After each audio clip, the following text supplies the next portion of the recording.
ఒక top hero SIT ఎదుట విచారణకు హాజరు కావటం ఇదే మొదటిసారి. ఉదయం 10 గంటల నుంచి సిట్ అధికారులు రవితేజను విచారిస్తున్నారు. సినీ ప్రముఖుల ఫోన్ సంభాషణలు, వీడియోలను ఇప్పటికే సిట్ బృందం సేకరించింది.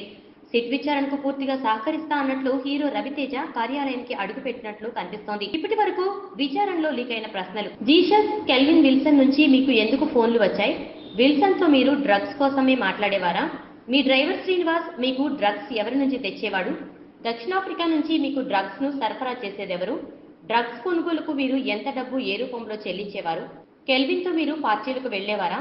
పార్టీలు ఎక్కడ జరిగేవి? పార్టీలో డ్రగ్స్ తీసుకునేవారా? డ్రగ్స్ కి ఎవరు ఆర్డర్ ఇచ్చేవారు?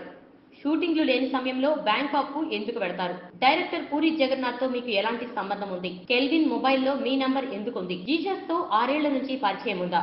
మీకు డ్రగ్స్ సరఫరా చేశాడని అతడు ఒప్పుకున్నాడు. డ్రగ్స్ మీరు ఎప్పటి నుంచి తీసుకుంటున్నారు? జీసస్ ద్వారా మీకు ఎలాంటి సంబంధాలు ఉండేవి? జీసస్ ద్వారా కెల్విన్ పరిచయం అయ్యాడా?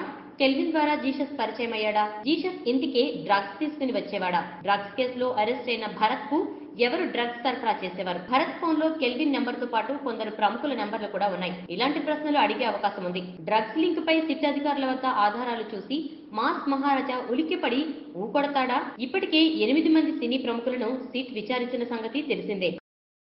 ఈ వీడియోపై మీ విలువైన కామెంట్స్ ని మాతో షేర్ చేసుకోండి. అండ్ ఇంకో విషయం, సబ్స్క్రైబ్ చేయడం మర్చిపోకండి.